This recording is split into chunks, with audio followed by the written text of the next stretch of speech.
आता घोरडेश्वरून आम्ही परत खाली चाललेलो आहे. बघा रवी, हा रवी तिकडून, हा रस्ता आता नवीन घोरडेश्वरचा रस्ता बनवलेला आहे. हा रवी येतोय चालत. हा तुम्हाला बॅक कॅमेऱ्याने मी दाखवलं आहे. हे बघा हा रस्ता परत आम्ही आता उतरतोय. इथं स्टॉल खाण्याचे, हे बघा हा रस्ता आता ग्रिल लावून घेतलेलं आहे. इथं मस्त झालेलं आहे. तुम्हाला मी हा याच्यासाठी दाखवतोय बॅक कॅमेऱ्याने. रवी चालला आहे पुढं, फुल जोशमध्ये आहे.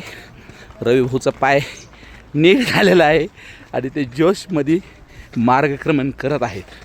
तर हे मला पण बघा, मी पण चाललो आहे. तुम्हाला वाटेल की मी बॅक कॅमेरा, आता मी असा कॅमेरा माझ्याकडे फिरवलेला आहे, बघू शकता तुम्ही. हे बघा, बघा सगळं. तर हा आपण कंटिन्यू वरून तुम्हाला दाखवणार होतो. मागाशी म्हटलं होतं मी वरून तुम्हाला एक निसर्ग दाखवतो, आपला सह्याद्री मावळ. हे बघा, हे सगळं बघा तुम्ही, किती निसर्गरम्य ठिकाणी मावळ. आता आम्ही इथून कुंडमाळ्यात जाणार आहोत. आजचा आमचा हा ट्रेक होता. घोरडेश्वर करून शंभू महादेवाचं दर्शन पहिल्या ट्रेकनी करायचं आणि इथून पुढचा ट्रेक आता सुरुवात करायची आहे. तर हा पहिला रविवार शंभू महादेवाचं दर्शन करून कुंडमळ्यात आम्ही जाणार आहोत. आता हा कुंडमळ्याचं तुम्हाला दाखवतो. इकडंच कुंडमळे आहेत त्या निसर्गरम्य ठिकाणामध्ये, तर आम्ही तिकडं जाणार आहोत. हा तुम्हाला याच्यासाठी बॅक व्हिडिओ दाखवला. हे बघा रवी, मी पण दिसेल तुम्हाला. हा रवी चाललं आहे, खाली उतरतो आहे आता आम्ही हा पट्टा पूर्णपणे. आणि हे सगळं बघता तुम्ही, बघा हे निसर्ग घोरडेश्वरचं, हे सगळं समोरचं बघा डोंगर.